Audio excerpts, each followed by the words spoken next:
Hi friends, मैं अभिषेक आपका अपने इस YouTube channel the mega classes में स्वागत करता हूं।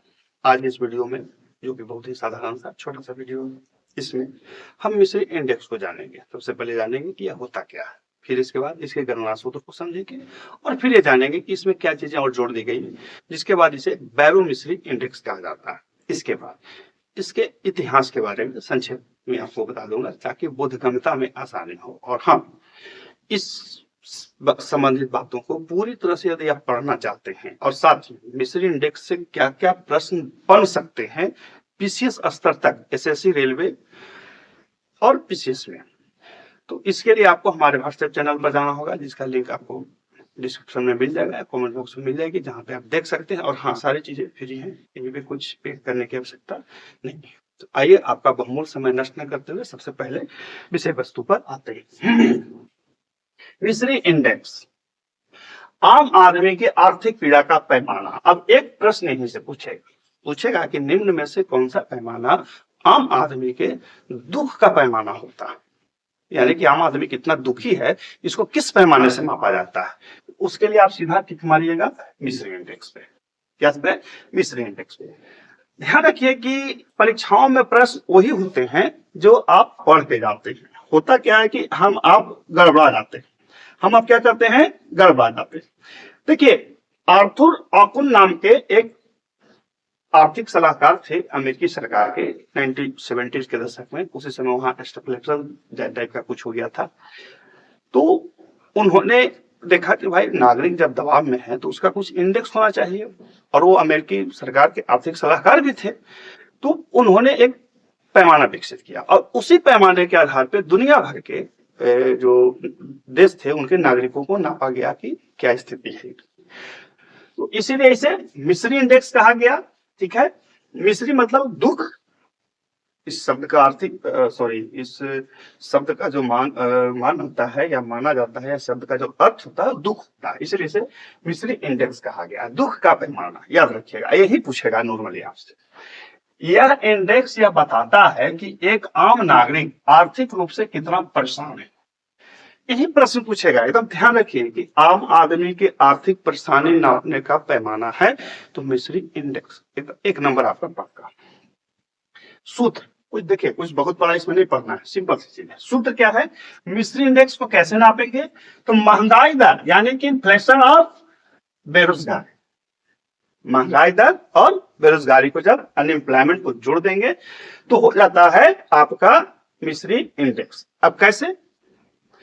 जब हम महंगाई दर को जोड़ेंगे तो कैसे करेंगे? सो देखिए, तो मान के चलिए कि यदि महंगाई दर है 7%, इन्फ्लेशन है 7% और बेरोजगारी दर है, अनएम्प्लॉयमेंट है 7.5%, तो मिश्री इंडेक्स क्या हो जाएगा? मिश्री इंडेक्स हो जाएगा 7, यानी कि महंगाई को जोड़ लेंगे और बेरोजगारी को जोड़ लेंगे, 14.5%।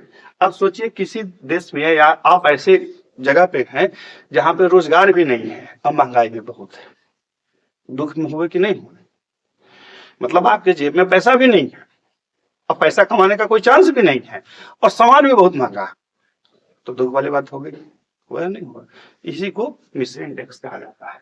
क्या जाता है, क्या कहा जाता है? मिश्री इंडेक्स। देखिए, चीजों को अपने स्तर से आसानी से समझिए और फिर आपको समझ में आ जाता है कि हम इसको क्या कह सकते हैं। ठीक है ना?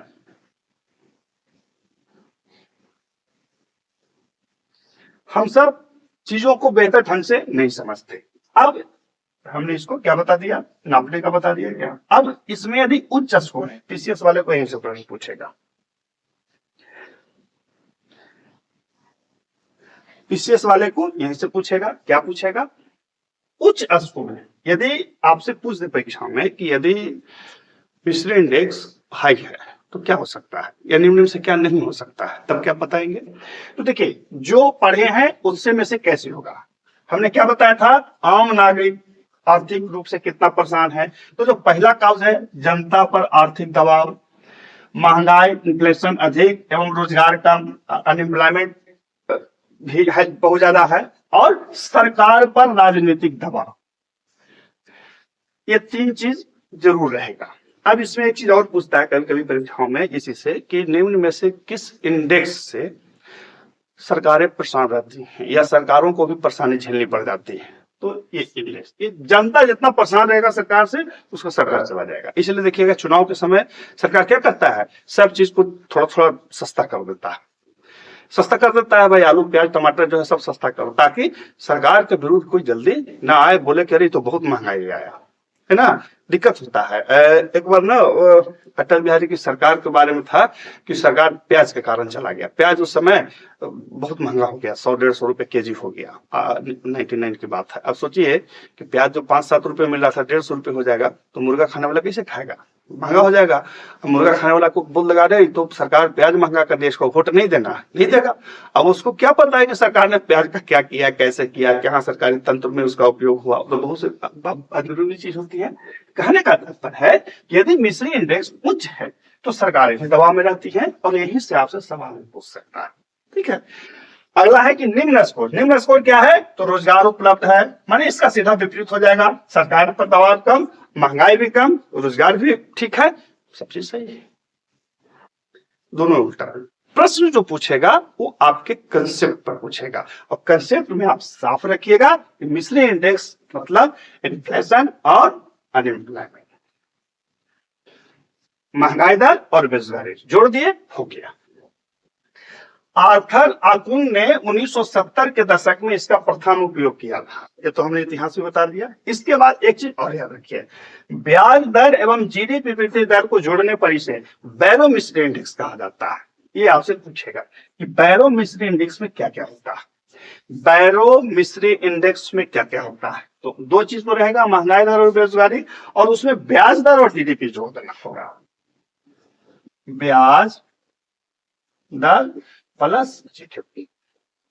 जब ये चारों चीज जोड़ देंगे तो क्या हो जाएगा, बैरोमीट्री इंडेक्स हो जाएगा। क्या हो जाएगा, बैरोमीट्री इंडेक्स। अभी बैरो क्यों हो गया, तो बैरो साहब जो थे वो हार्वर्ड विश्वविद्यालय के अर्थशास्त्र के प्रोफेसर थे, और उन्होंने इन सब चीजों को और जोड़ दिया। अब बोले कि सब चीज को जोड़ करके भी भाई थोड़ा सा ध्यान दिया जाए कि कहां पर क्या हो रहा है। इकोनॉमिक्स है, जैसे जैसे चीजें आते जाती हैं, जुड़ते जाती हैं, बात व्यवहार बदलते जाती है। तो ये था हमारा आज का अर्थव्यवस्था में मिश्री इंडेक्स के ऊपर में। आशा है कि आपको अच्छी लगी होगी। अच्छी लगी तो लाइक और शेयर जरूर कीजिएगा, और हाँ, आपके मन में किसी भी प्रकार का कोई सवाल हो कमेंट कर सकते हैं। फिर मिलते हैं अगले वीडियो में, तब तक के लिए गुड बाय।